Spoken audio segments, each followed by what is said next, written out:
The teacup was still warm when I heard my housekeeper's voice shaking on the other side of the pantry door. "Ma'am, you need to hear this right now. I want you to sit with that sentence for a second, because I have relived it more times than I can count, and it still moves through me the exact same way it did the first time. Not fear, not yet. Just the sound of a woman who has worked in my house for 11 years, choosing her words like each one might break something." I set the cup down. I remember the sound it made against the saucer, small and ordinary, in a kitchen that was about to stop being ordinary for a very long time. "They're in the study," she whispered. "Both of them. And their wives." I wasn't trying to listen, ma'am, I swear it. I was bringing in the tea tray, and I heard your name, and then I heard the word, "this time," and I couldn't make myself walk in. I am 66 years old. I built an empire out of a single textile factory and 30 years of not sleeping enough.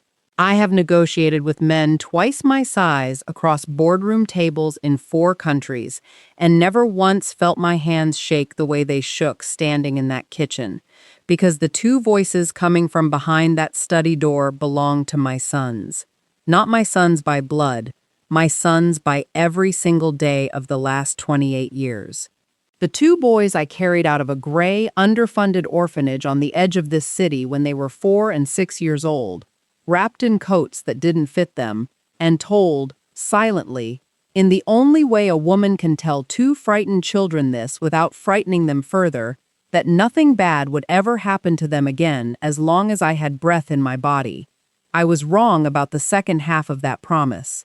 I was never wrong about loving them. I walked to that study door. I did not open it. I stood exactly where my housekeeper had stood, and I listened to my 2 sons and their wives discuss, in low, careful, practiced voices, the third and, they said this themselves, I want you to hear it exactly as I heard it, the cleanest way yet to make sure I did not survive the year. This is where the story actually starts. Not with the fire, not with the will, not with the orphanage. It starts with a woman standing outside her own study door, holding a teacup she'd forgotten she was still carrying, finally understanding that the 2 boys she'd raised to want for nothing had spent years wanting exactly one thing. Everything. If you're the kind of person who believes love is supposed to be safe simply because it's real, I need you to stay with me for this one, because I believed that too, for 28 years, right up until the moment I didn't have a choice left. I need to tell you who I was before that night, because none of what happens after makes sense without it. My name is Vivian. I never had children of my own, a fact I made peace with slowly, in the particular way women of my generation were expected to make peace with things quietly, without complaint, and mostly alone. I built my company instead. Kensington Mills started as one leased floor above a grocer's, 4 sewing machines, and a line of credit I very nearly didn't get approved for. By the time I was 40, it was a name on buildings in 3 cities. I adopted my sons when I was 38. Preston was 6. Grant was 4. I remember the drive back from that orphanage more clearly than I remember most of the last decade. The 2 of them buckled into a back seat far too large for them. Grant asleep within 10 minutes. Preston wide awake the entire ride, watching the road like he expected it to change its mind about where it was taking him.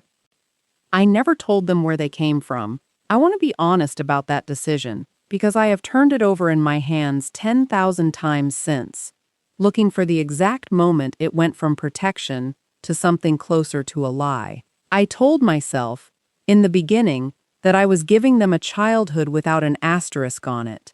No pitying looks at school assemblies. No well-meaning relatives slipping up over holiday dinner.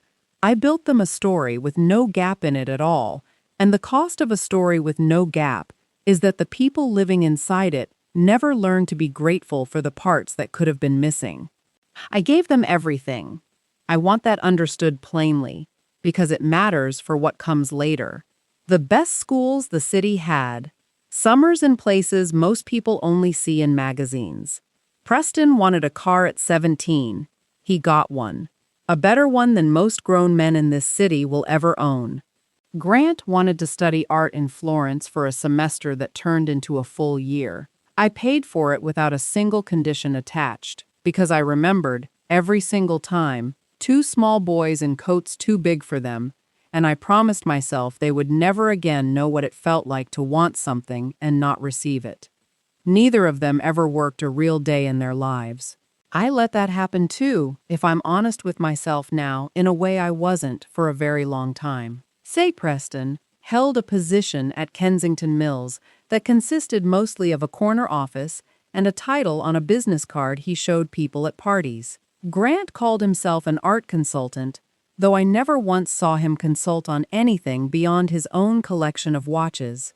Their wives, Priya and Sabine, were lovely at dinner parties, beautifully dressed, always warm to me in that particular, practiced way that I have since learned to recognize as its own kind of performance, and neither of them had ever needed to be anything else, because the house, the cars, the vacations, none of it required either of them to be anything more than pleasant. I told myself this was generosity. I told myself a mother who'd known real want in her own childhood, real hunger, real fear of an empty pantry, was entitled to make sure her sons never felt an ounce of that. What I did not let myself see, for far too long, was the shape that generosity without expectation eventually takes in two grown men who have never once been asked to earn anything they were handed. Comfort, given without limit and without consequence, does not always produce gratitude. Sometimes it produces exactly the opposite. Sometimes it produces two men standing in a study, calmly discussing, over good wine, in low and practiced voices, exactly how much easier their lives would become the moment their mother was no longer breathing. I did not know that yet. Standing in my kitchen with a cooling cup of tea, I would learn it in pieces, over the better part of a year, each piece smaller and colder than the last. If you've ever given someone everything and still felt, somewhere underneath the gratitude they performed for you, a hunger that no amount of giving ever seemed to satisfy, I want to hear about it. Tell me in the comments. I think there are more of us than we realize. The first time, I told myself it was an accident, because the alternative was unthinkable. And unthinkable things are remarkably easy to dismiss when you want badly enough to dismiss them. It was the brakes on my car. My driver, a careful, quiet man named Thomas who'd worked for me longer than either of my sons had been alive, noticed the pedal sitting lower than it should have on a Tuesday morning and had the presence of mind to have the car towed rather than driven. The mechanic found the line had been cut, cleanly, in a way that suggested either extraordinary bad luck in exactly the wrong spot, or someone who understood cars well enough to know precisely where a cut wouldn't be noticed until it mattered. Preston had asked to borrow that car the week before, for a dinner with a client he never actually named. I remember that detail floating up out of the fog afterward, small and quiet, the way details do when your mind isn't ready to arrange them into a shape yet. I told the mechanic it must have been a fluke. I told myself the same thing, driving home in a rental car that smelled of someone else's cigarettes, gripping the wheel a little tighter than the road required. The second time left less room for doubt, though I found room for it anyway, because I wanted to. It was a dinner at the house, a small one, just the four of them and myself, the kind of evening that used to be my favorite part of any week. I felt unwell within an hour of eating, a wrongness in my chest and stomach that my own doctor, when I finally called him at 11 that night, white-faced and shaking, described with careful clinical distance as consistent with a substance he wouldn't name over the phone, delivered in a dose that was, in his words, meant to look accidental, and nearly did. I did not go to the police. I want to explain that, because I know how it sounds. I sat in a hospital bed at midnight, an IV in my arm, and I made a decision that I am still not entirely at peace with. I decided I needed to be certain, completely and irreversibly certain, before I let the police into the middle of my family, because once that door opens, there is no closing it again, not for anyone, not for the truth or the lie of it. So I said nothing. I came home 3 days later and I looked at my sons across that same dinner table, and I smiled, and I asked Grant about his latest painting, and I asked Preston about the company merger he was pretending to oversee, and I let them believe, for a little while longer, that I had accepted the story of a stomach virus and a strange run of bad luck with a car. I want you to understand what that cost me. Every single dinner after that, I watched their hands. I watched what they served me and in what order. I told myself I was being paranoid, and then I told myself paranoia had, twice now, turned out to be correct, and I no longer knew which voice in my own head to trust. If you've ever had to sit across a table from someone you loved, smiling, while some quiet, terrified part of you was counting exactly how many ways they could hurt you next, I need you to know you're not the only one who's carried that particular weight. Stay with me. The worst of it, and the turn, is coming. I've already told you how the third one began, standing outside my own study door with a cold cup of tea in my hand. I want to take you back inside that moment now, because I skipped past the part that hurt the most, and I think it's time I stopped skipping past it. Their voices were low, but not low enough, because they had never once imagined a scenario where I might be standing on the other side of that door, instead of asleep upstairs the way I usually was by that hour. I heard Sabine's voice first, precise, almost bored, the way people sound when they're discussing logistics rather than a life. The doctors already flagged her blood pressure medication as a concern. If the dosage looked wrong, an autopsy would explain it as her own error before anyone thought to look further. I heard Grant, quieter than his wife, and I want to be honest, some small, foolish, hopeful part of me expected him to push back, to be the one voice in that room that hesitated. He didn't. It has to look natural this time. The car was too obvious. The dinner was too close. We only get one more attempt before someone starts asking real questions. Have you ever told someone something? And then Preston, my oldest, the boy who used to fall asleep against my shoulder on car rides, who I had once held through a fever so high I sat awake beside his bed until sunrise, memorizing the sound of his breathing to be sure it hadn't changed. She's 66. Nobody questions a woman her age having a heart episode. We just need it to happen somewhere private. No witnesses, no mess, and everything transfers to us within the month. I did not make a sound. I want you to understand that, because I have asked myself since how I found the composure to simply turn, walk back to the kitchen, and set that teacup down without shattering it in my hand. I think the answer is that some part of me had already known, for months, and what I was hearing wasn't a discovery so much as a confirmation I had been dreading and delaying in equal measure. I called my lawyer that night, a man named Arthur Bell, who had handled my affairs for over 20 years and who, I would learn later, had quietly suspected something was wrong for nearly as long as I had. I did not tell him everything, not yet. I only told him I needed to see him first thing in the morning, and that I needed him to bring, without question, without delay, a file he had kept sealed in his office for 28 years at my original request. The adoption file. Every document, every name, every detail of where my sons had actually come from, and what, exactly, I had chosen never to tell them. I sat alone in my study that night, in the same room where, hours earlier, my sons had calmly discussed the cleanest way to end my life, and I made peace, slowly, painfully, with what I was going to have to do next. Not out of anger, though the anger was there, sharp and constant beneath everything else, out of something closer to grief.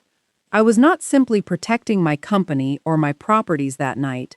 I was finally admitting to myself that the two boys I had spent 28 years loving without condition had grown into two men who had never once had to earn anything, and who, given everything, had decided the only thing still worth having was the one thing that required my absence to obtain. If you've ever discovered, all at once, that the people you gave everything to had been counting down to your absence rather than your presence, I don't think there's an easy way through that feeling. I don't think you're supposed to feel okay quickly. Take whatever time you need. I certainly did. I did not confront them that week. I want you to understand the discipline that took, because every instinct in me wanted to end it the moment I woke the next morning. But I had learned, twice now, the cost of moving before I was certain, and this time, I intended to be so certain that there would be no room left for either of them to talk their way around it. Arthur helped me gather what I needed. Financial records showing the two loans Preston had quietly taken against company assets without my signature. A conversation with my doctor, on record this time, about the substance found in my system 9 months earlier. And, from Thomas, a brief, careful account of the brake line and the name of the mechanic who'd take a formal statement if it ever came to that. I invited my sons and their wives to the house on a Sunday, the kind of ordinary family dinner we'd had 100 times before, and I watched all 4 of them sit down at my table with the same practiced warmth they always wore so well, and I let them eat, and I let them talk, and I waited until the plates had been cleared before I set a single folder down in the center of that table. "I know about the brakes," I said. My voice did not shake. "I want that understood, because for months I had been afraid it would, and in that moment it simply didn't. I know about the dinner 9 months ago, and what was in my system afterward, on record, with my doctor's name attached.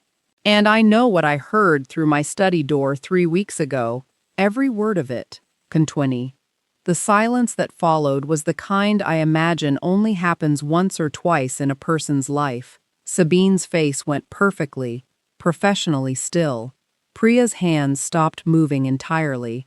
Grant looked at the table. Preston looked at me. And for one brief moment, I watched something almost like relief pass through his eyes. The specific relief of a man who has been carrying a secret so heavy that even its exposure feels, for one unguarded second, like being allowed to set something down. "Before either of you says a single word in your defense," I told them, "there's something else in this house you need to see first.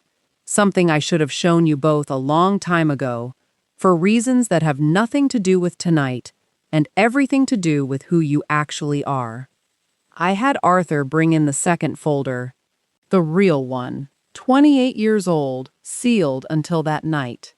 I watched my sons open a file containing the truth of where they came from. Names of birth parents neither of them had ever heard. The gray, underfunded orphanage on the edge of the city, its address still listed plainly on the intake forms. Photographs, small and creased, of 2 frightened boys in coats that didn't fit them, taken on the exact day I first walked through that building's doors and felt something in my chest decide, instantly and completely, that I would spend whatever it took to make sure those 2 boys never wanted for anything again. "You are not my sons by blood," I told them, and I want to be clear, my voice broke exactly once on that sentence, and I let it. "You never have been. I chose you, both of you." On a Tuesday in autumn, 28 years ago, out of a building that smelled like bleach and had heat that didn't reach the upper floors, I chose you, and I have never once regretted it, until 3 weeks ago, standing outside my own study door. Grant was crying by then, silently, the kind of crying that comes from somewhere far beneath understanding. Preston said nothing at all. I think, of the 2 of them, he understood fastest exactly what I intended to do next, and exactly why no amount of protest was going to change it. We drove to the orphanage the following week. Arthur arranged it, quietly, without press, without spectacle. I did not do it for cruelty. I want that understood, even now. I did it because I needed them to stand, once, in the exact place I had found them, and understand precisely how far the distance was between where they started and everything they had tried to end my life to keep for themselves. The building had changed very little.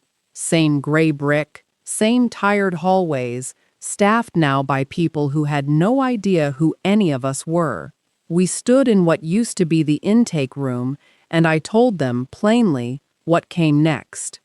My will, in its entirety, was being rewritten. Kensington Mills, every property, every account, every asset I had spent nearly 40 years building, would pass, upon my death, to 4 charitable organizations, 3 of them serving displaced and orphaned children in this city, and 2 others abroad, the 4th funding legal support for adults navigating exactly the kind of adoption records that had sat sealed in Arthur's office for 28 years.